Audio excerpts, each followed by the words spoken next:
안녕하십니까? 안골 노인복지관이 기획한 복지상식 강의를 하겠습니다. 이 강의는 전주시와 전주시 평생학습관의 지원을 받아서 이루어지는 것으로 알고 있습니다. 국민의 세금으로 이루어지는 교육이 어르신과 또 그 가족, 또 여러분들에게 매우 유익하기를 바랍니다. 제가 총 4번의 강의를 하게 될 텐데요. 아마 첫 시간에는 주로 긴급복지, 또 다음에는 기초생활보장제도, 그리고 어르신들에게 많이 활용되고 있는 기초연금, 그리고 우리가 일상적으로 사용하고 있는 다양한 사회보험제도에 대해서 강의를 해드릴까 합니다. 자, 그러면 제가 첫 번째로 강의에서 강조하고 싶은 것은 이 복지급여 신청해야 받을 수 있다라는 것을 강조하고 싶습니다. 예, 복지급여 신청해야 받을 수 있습니다. 많은 분들은 복지라는 것이 국가가 대충 혹은 지역사회에 있는 지방자치단체가 좀 알아서 어려운 사람을 선별해서 주는 거 아니냐 이렇게 생각하는 분이 계시는데 그건 옛날 이야기입니다. 현재 우리나라 국민이 시군구나 읍면동에 신청해서 받을 수 있는 복지급여는 무려 360가지입니다. 한 사람이 360가지를 다 받을 수는 없지만 적어도 360가지가 어떤 것인지는 알아야 신청해서 받을 수 있을 것입니다. 우리나라 헌법은 모든 국민은 인간다운 생활을 할 권리를 가진다라고 되어 있고 또 국가는 생활 능력이 없는 국민의 최저 생활을 이렇게 보장할 수 있도록 사회보장, 사회복지 제도를 확충하도록 되어 있습니다. 따라서 시민이 인간다운 생활을 누리지 못한다면 국가나 지방자치단체가 해야 할 마땅한 책무를 다 이행하지 못한 것이라고 볼 수도 있습니다. 물론 평생 동안 열심히 일해서 살아왔고 또 꼬박꼬박 세금을 내고 온 분들은 국민에게 쓰는 복지도 좀 아깝게 생각하는 경우가 적지 않은데 특히 저는 어르신들께는 평생 동안 열심히 일하셨기 때문에 이제는 젊은 시절에 낸 세금 또 지금도 여전히 내고 있는 세금에 대한 적절한 급여를 받을 만한 자격이 있다. 저는 그렇게 생각하고 있습니다.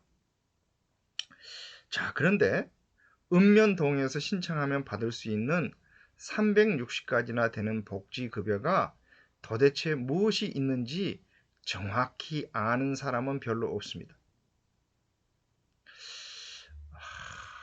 이 강의를 제가 수십 년 동안 사회복지를 배우고 가르치고 있는 저조차도 정확히 알지 못합니다. 그러면 이 360가지를 다 아는 사람이 있느냐? 제가 보기에는 대한민국에 거의 한 명도 없을 것이라고 봅니다. 왜냐하면 이 360가지가 모든 사람에게 적용되는 것이 아니라 어떤 것은 주로 영유아, 어떤 것은 아동, 어떤 것은 노인, 어떤 것은 장애인, 어떤 것은 저소득층에게 주로 활용되고 있기 때문에 주로 그것에 해당되는 사람이 이제 이걸 활용하는 경우가 많습니다. 따라서 복지 담당 공무원이라 하더라도 360가지를 다 알기는 어려울 것입니다. 그러면 보통의 시민이 국가가 시행하고 있는 이러한 다양한 복지를 알 수 있는 방법이 있느냐? 있습니다. 여러분들이 지금 가지고 다니는 핸드폰을 한번 꺼내 보시기 바랍니다. 이렇게 핸드폰에 여러분들이 다음이나 네이버나 구글 어디든지 일단 들어가셔 가지고 복지로라고 검색해 보시기 바랍니다. 복지로. 이거 실제로 해 보셔야 됩니다. 그냥 저한테 말만 들어서는 안 되고 실제로 여러분들이 복지로라는 곳을 이렇게 클릭해 보셔야 됩니다. 자, 그러면 이렇게 복지로라는 웹사이트가 나옵니다. 여기를 이렇게 다시 한번 클릭하시기 바랍니다. 지금 제가 강의하고 있는 지금 11월 초에는 복지로에 들어가면 첫 화면이 위기 가구 긴급 생계 지원 이런 게 나옵니다. 그러니까 많은 사람들이 아직도 위기 가구 긴급 생계 지원은 읍면동 행정복지센터에 가서 신청하는 것이라고 생각하고 있는데 아닙니다. 그냥 세대주라면 자신의 핸드폰으로 신청하면 됩니다. 그리고 세대원이라든지 아니면 세대주 이름으로 핸드폰이 개통되지 않는 사람, 이런 사람들의 경우에는 이제 복지로 사이트로 들어가서는만 가지고는 어렵고 읍면동 행정복지센터에 가서 신청해야 됩니다. 따라서 저는 모든 사람들에게 이 복지로라는 웹사이트를 자주 활용할 것을 권유하고 싶습니다. 자, 복지로에 다시 이제 들어가 보시면 여러분들이 복지로 바로 가기 이렇게 되어 있고, 복지로 바로 가기에 가면 이 360가지를 이렇게 잘 분류해서 알려주고 있습니다. 우선 생애 주기별로 예를 들면 출산이라든지 양육 시기에 있는 사람이냐, 또 아동 청소년이냐, 뭐 노인이냐, 아니면 청년이냐, 장년이냐, 이런 식으로 생애 주기별로 이렇게 나와 있습니다. 또한 가구 상황별로 나와 있습니다. 다문화 가족이냐, 장애인이 있는 가구냐, 뭐 이런 식으로 자세히 나와 있습니다. 관심 분야별로 나와 있습니다. 교육과 관련된 거냐, 주거와 관련된 거냐 등등.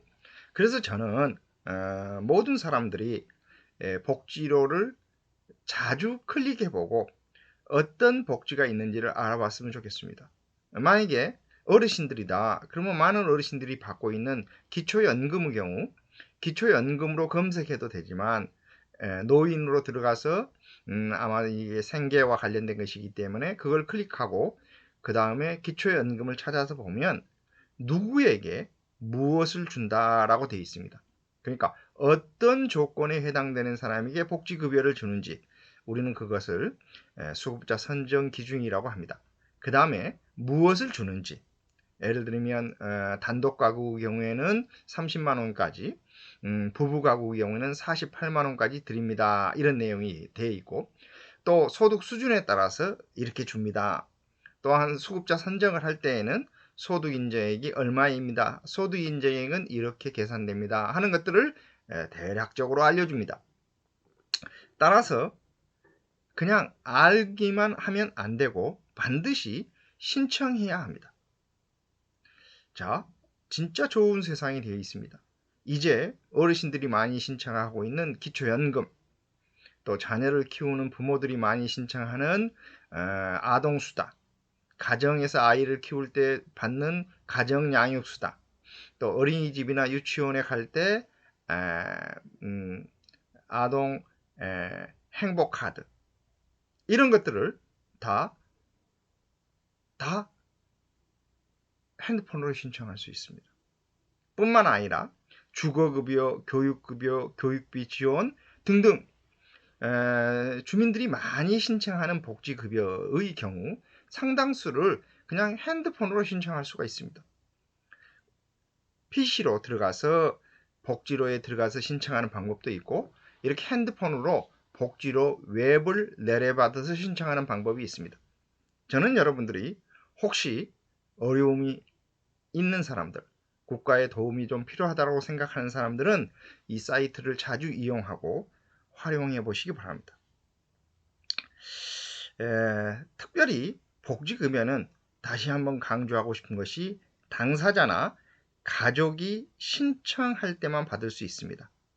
당사자나 가족이 신청할 때만 받을 수 있습니다. 어떤 분들은 그냥 국가가 알아서 주면 좋지 않겠느냐 이렇게 생각하시는 분도 있지만, 또 덜어는 어려운 형편인 것을 짐작해서 담당 공무원이 찾아와서 뭘 도와드릴까요 하면 내 사정이 이렇게 어려워진지를 어떻게 알고, 개인정보를 어떻게 알고 이렇게 찾아왔느냐라고 화를 내는 사람도 있습니다. 그리고 아직도 복지는 권리라고 생각하는 것보다는 뭔가 좀 혜택을 받는 것이라고 생각하기 때문에 그런 것을 내가 어려워도 받지 않고 꿋꿋하게 살고 싶다라고 자존심을 키우는 분들도 저러 주변에 있기 때문에 국가는 이러이러한 복지제도를 신청할 수 있습니다라는 것을 알려주는데 그치고 있습니다. 물론 노숙인이라든지 의사소통 능력이 매우 떨어진 분들이라든지 하는 분들은 담당 공무원이 알아서 직권조사를 하는 경우도 있지만 이런 경우는 매우 이례적인 것이고 대부분 당사자나 가족이 신청하거나 주변 사람들이 저 사람 좀 꼭 좀 도와줬습니다. 도와주면 좋겠습니다. 라고 신고할 때만이 이제 상담에 들어가는 경우가 많습니다. 그러면 이보다 더 쉽게 신청하는 방법은 없을까요? 있습니다. 저는 복지급여를 신청하는 3가지 방법 중에 하나를 좀 강조해서 설명드리고 싶습니다.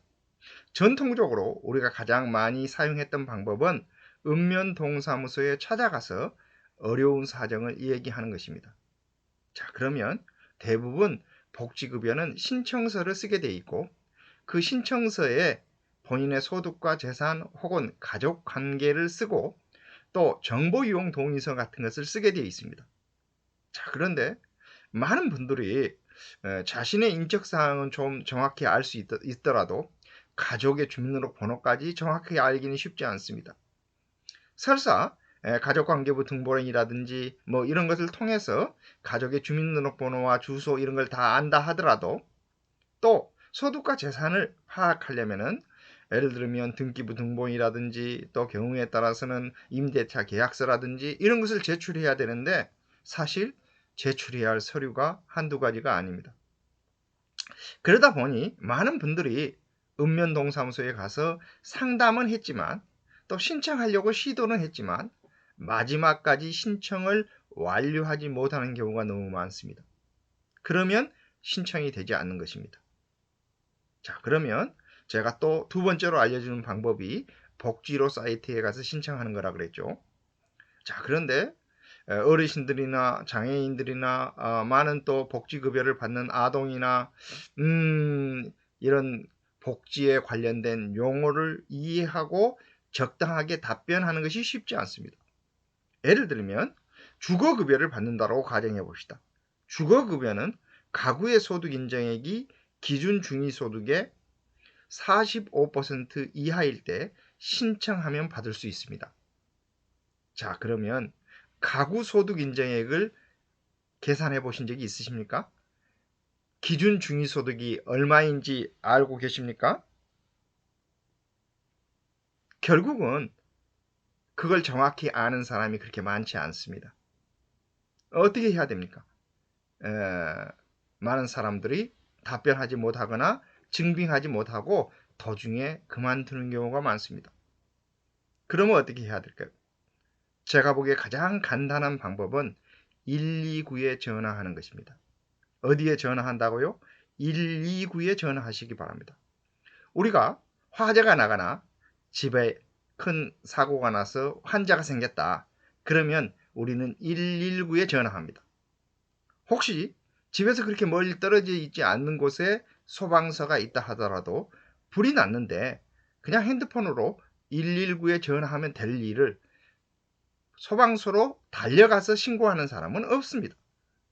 저는 앞으로 우리 주변에 어려운 사정이 생긴 사람을 발견할 때에는 그냥 그 사람의 핸드폰으로 129에 전화하시기 바랍니다. 혹시 뭐 그 사람의 핸드폰이 없다면 여러분이 바로 129에 전화를 해서 그분에게 바꿔줘도 될 것입니다. 그러면 아마 어디에서 전화를 하는지 누구인지 그리고 어떤 내용의 도움을 받고 싶어 하는지를 상담하게 될 것입니다.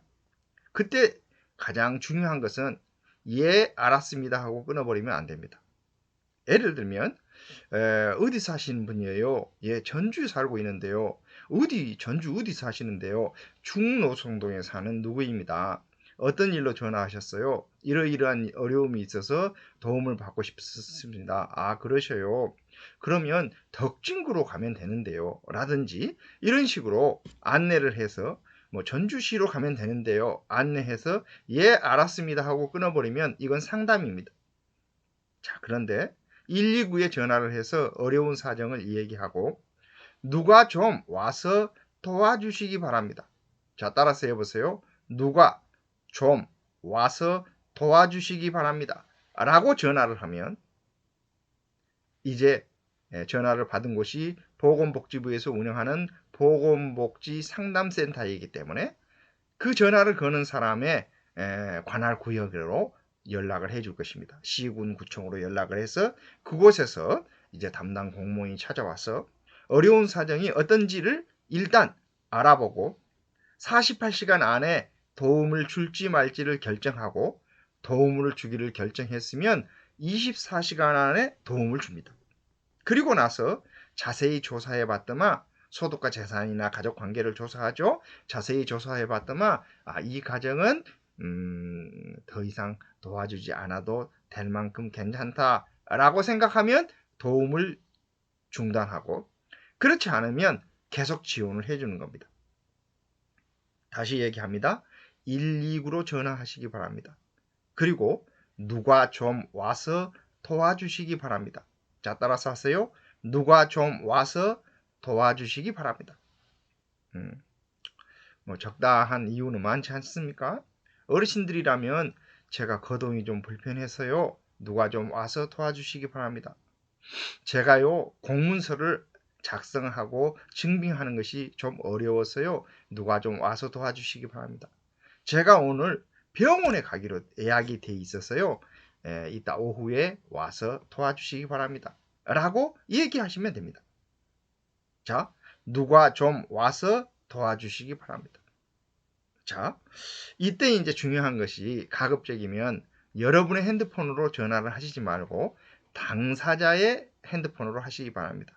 왜냐하면 이제 보건복지 상담센터에서는 전화번호가 등록이 되기 때문에 그 전화로 이제 전화가 다시 올 가능성이 높기 때문에 가급적이면 당사자가 직접 말할 수 있도록 물론 중증 장애인이라든지 이러이러한 사정으로 그 사람이 자신의 의사 표현을 하기 어려운 뭐 치매 노인이라든지 이런 경우에는 뭐 신뢰할 만한 가족이라든지 하는 다른 사람의 연락처를 알려주는 것도 한 방법입니다.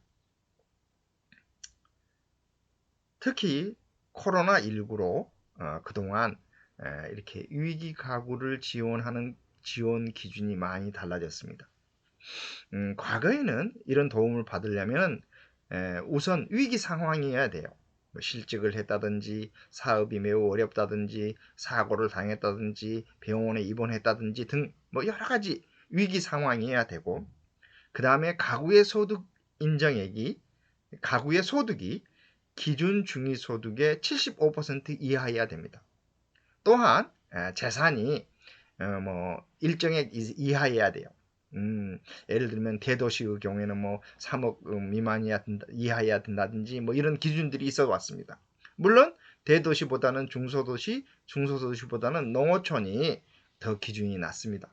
자, 그런데 지금 코로나19 상황이 계속 진행되기 때문에 국가는 일단 대도시는 공시가 기준으로 6억, 중소도시는 3억 5천, 농어촌은 3억 원 이하일 경우에는 지원을 해줍니다. 또한 위기 상황이 생겼을 때 바로 조사하는 데는 한계가 있기 때문에 일단 많은 경우 뭐 이렇게 외관상 아주 부자로 사는 것처럼 보인다든지 통장에 돈이 많다든지 하는 경우를 제외하고는 일단 지원해주고 있습니다. 따라서 어려운 사정이 있으면 도움을 요청하시기 바랍니다. 이렇게 지원해 주는 것 중에는 생계 지원, 의료 지원, 주거 지원, 교육 지원, 또 사회복지 시설을 이용하는 것 등 다양한 지원이 있습니다. 그 가정에 꼭 필요하다고 생각하는 것부터 줘요. 예를 들면 생계 지원이 필요하다 그러면 매달 생계비를 지원해 줍니다. 물론 가족 수가 좀 적으면 적게 주고 가족 수가 많으면 더 많이 줍니다. 의료 지원이라는 것은 주로 병원 입원비나 치료비를 지원해 줍니다.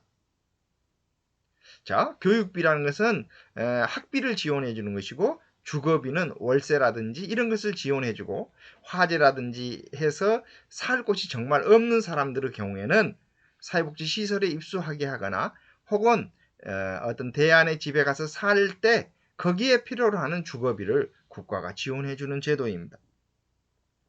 특히 의료비의 경우에는 굉장히 도움이 됩니다. 300만 원까지 지원해 줄 수가 있는데요. 300만 원. 그런데 본인 부담금이 300만 원이기 때문에 실제로 지원받는 금액은 그보다 훨씬 더 많을 수가 있습니다. 다시 얘기합니다. 실제로 지원받는 금액은 그보다 훨씬 더 많을 수가 있습니다. 실제로 받는 것, 실제로. 예. 왜 이게 실제로 받는 것이 중요하냐면 본인이 실제로 받는 것이 중요하다 이거. 본인이 복지를. 그러면 우리가 건강보험을 적용을 받는 사람은 본인 부담금이 입원비의 경우는 20%입니다. 그래서 만약에 300만 원까지 지원을 받는다는 것은 전체 진료비가 1,500만 원 상당이 된다는 뜻입니다. 또한 15세 이하의 그 아동의 경우에는 본인 부담금이 5% 받게 되지 않습니다.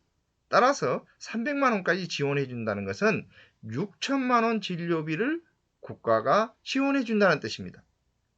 그런데 의료비의 경우 주의해야 될 것이 있습니다. 빚을 내서라도 업무과의 돈을 먼저 낸 이후에는 지원해 주지 않습니다. 따라서 이런 경우에는 도움이 필요한 경우에는 시군구에 도움을 요청하고 병원에다는 사흘만 좀 기다려 달라고 부탁하는 것이 하나의 방법이 될 것입니다. 또한 이렇게 자녀를 출산한다든지 이렇게 사망한다든지 이럴 경우에는 해산비나 장제비를 지원해 주는 경우도 있습니다. 그러니까 한 사람이 이것저것을 다 받을 수도 있고 한 가구가 이것저것을 다 받을 수가 있고 필요한 만큼만 받을 수가 있는 것이 긴급복지입니다. 자, 그런데 긴급복지가 매우 중요한 이유는 긴급복지로 위기 상황에서 벗어날 수 있으면 이제 그 가구는 그걸로 끝나죠. 그렇지만 아무리 지원해줘도 도움으로 그 어려움을 이길 수가 없다. 그리고 이 가구는 소득과 재산이 좀 낮기 때문에 지속적인 지원이 필요하다고 생각하면 국민기초생활보장제도로 연계가 됩니다. 또한 이미 국민기초생활보장제도로 지원을 받았던 사람도 탈락하게 되면 몇 달 동안은 긴급복지를 해주고 있기 때문에 저는 가장 손쉬운 방법으로 긴급복지를 먼저 활용하고 필요에 따라서 기초생활보장제도로 연계하는 것이 필요합니다. 또한 시도에 따라서 국가가 시행하는 것보다 더 높은 기준으로 복지를 해주는 경우가 있습니다. 특별히 우리 한국에서는 주거비가 비교적 많이 들어가고 생활비가 비교적 많이 들어가는 서울이나 경기도의 경우에는 가구 소득 인정액이 기준 중위소득의 75%를 넘어도 뭐 한 85%나 90%나 이런 기준을 정해서 도와주고 있습니다. 뿐만 아니라 이렇게 기준이 넘치더라도 생계 지원을 좀 더 오랫동안 해주는 경우도 있습니다. 또 사회복지시설 이용이라든지 이런 것은 지방자치단체 차원에서 시간을 더 연장해 주기도 합니다. 광주 경우에도 광주형 기초생활보장제도, 광주형 긴급복지 뭐 이런 것들이 있습니다. 저는 전주나 다른 지역에서도 그 지역에서 하고 있는 복지제도가 저는 추가로 있을 것이라고 봅니다. 그런데 이런 세세한 내용을 시민 한 사람 한 사람이 알기는 어렵습니다. 따라서 어려움이 생기면 일단 119로 전화하여 도움을 요청하시기 바랍니다. 모든 국민이 위기 상황에 빠지면 도움을 받을 수 있도록 국가는 본인과 가족뿐만 아니라 사회복지시설에 있는 사회복지사라든지 읍면동사무소에 있는 복지공무원이라든지 지역아동센터나 이런 뭐 복지관이나 노인복지관이나 이런 곳에서 일하는 직원이나 관장님이라든지 또 요양보호사라든지 장애인 활동 지원사라든지 등등 이 다양한 일에 종사하는 사람, 심지어 학교 선생님이나 학원 강사까지도 위기 상황에 처한 사람을 발견하면 신고하도록 신고 의무 제도가 있습니다. 이 사람은 반드시 신고해야 하는 사람입니다. 반드시 직무상 알게 되면. 그런데 그렇지 않는 사람들, 뭐 평범한 이웃들도 주변에서 어려운 사정이 있는 사람이 있으면 129에 전화하라고 안내해 주시기 바랍니다. 우리가 화재가 나거나 응급 환자가 생기면 119에 전화하는 것을 매우 당연하게 생각하듯이 어려운 사정이 있는 사람이 있다면 119에 전화하셔야 129에 전화하셔야 됩니다. 129에 전화하셔야 됩니다. 자, 이웃이 어려운 사정이 있을 때 129에 전화할진데 나와 우리 가족에게 어려움이 있을 때에는 어떻게 하시겠습니까? 129에 전화하시기 바랍니다. 사실 코로나19로 나라 상황이 매우 열악하기 때문에 기존 복지제도에서 포괄하지 못하는 새로운 사람들이 많이 발견되고 있습니다. 발생하고 있습니다. 자, 그런데 국가는 기존의 기초생활보장수급자라든지 기초연금 수급자라든지 이런 사람들에 대한 등록 장애인이라든지 이런 사람들에 대한 정보는 비교적 정확히 가지고 있지만 평범한 사람들의 소득과 재산, 가족 관계를 정확히 알기는 어렵습니다. 따라서 누구든지 어려운 사정이 있으면 복지급여를 신청해야 됩니다. 복지급여를 신청하는 것은 단순히 긴급복지에만 해당되는 것이 아닙니다. 기초생활보장, 기초연금 이 모든 것이 다 신청할 때만 받을 수 있습니다. 어느 정도이냐 이런 경우가 있을 수 있습니다. 어르신 가정의 경우에는 예를 들면 대개 할머니 할아버지가 함께 사신다 그러면 할아버지 연세가 좀 많은 경우가 있죠. 그래서 그분이 65세가 되어서 기초연금을 타고 계신다고 합시다. 그래서 지금은 그분은 67세에도 계속 받고 있습니다. 왜냐하면 한 번 신청하면 특별한 일이 없으면 계속 줍니다. 자, 그런데 올 5월에 할머니가 65세가 되었다고 합시다. 할아버지가 기초연금을 탄다는 것은 할머니도 기초연금을 탈 가능성이 거의 100%입니다. 그런데 할머니가 5월에 가만히 있으면 기초연금이 들어오지 않습니다. 6월이 지나도 기초연금이 들어오지 않습니다. 이유는 할머니가 신청하지 않았기 때문입니다. 아니, 할아버지가 기초연금을 이미 타고 계시니까 나도 탈 자격이 있지 않아요? 있지요. 하는데 본인이 신청해야 계좌번호를 알지요. 아니, 할아버지 통장에다 넣어주면 되죠. 아닙니다. 그것은 할아버지 돈이고 이건 할머니 돈이기 때문에 할머니가 신청해야 줍니다. 그래서 만약에 11월에 신청했다고 합시다. 그러면 신청한 달 것은 주지만 그 전 것은 주지 않습니다. 이처럼 신청해야 복지급여를 준다는 것을 꼭 기억해 주시기 바랍니다. 자, 이 시간에 제가 계속 강조하는 내용입니다. 자, 복지급여 신청해야 받을 수 있다. 그리고 우리가 읍면동이나 시군구에 신청하거나 복지로 웹사이트에서 신청하거나 119로 신청하면 받을 수 있는 복지급여가 무려 360가지가 된다.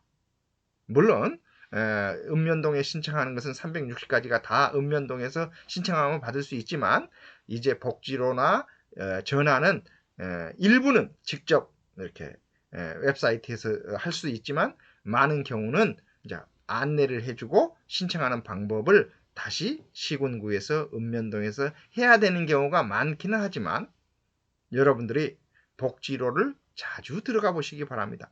그러면 생애 주기별로 가구 상황별로 그리고 관심 분야별로 어떤 복지가 있다는 것을 알려주고 있습니다. 그리고 정말 어려운 사정이 생겼다면 위기 가구를 발견했다면 129로 전화하시기 바랍니다. 물론 읍면동으로 직접 찾아가서 하는 방법도 있지만 119로 전화하는 것이 더 좋습니다. 왜냐하면 119로 전화를 하면 그 분야의 최고의 베테랑인 복지공무원이 여러분들에게 찾아와서 어떤 도움이 필요한지를 묻고 그 도움을 받기 위해서는 어떤 절차를 밟아야 되는지를 안내해 줄 뿐만 아니라 필요할 때에는 거들어 주기 때문에 그렇습니다. 사실 복지에 관련된 다양한 용어는 보통의 시민들이 정확히 알기 쉽지 않기 때문에 복지공무원의 도움을 받을 필요가 있습니다. 복지급여 신청해야 받을 수 있습니다. 어려운 상황이 생기면 129로 전화하시기 바랍니다. 그러면 다음 시간에 또 뵙겠습니다. 감사합니다.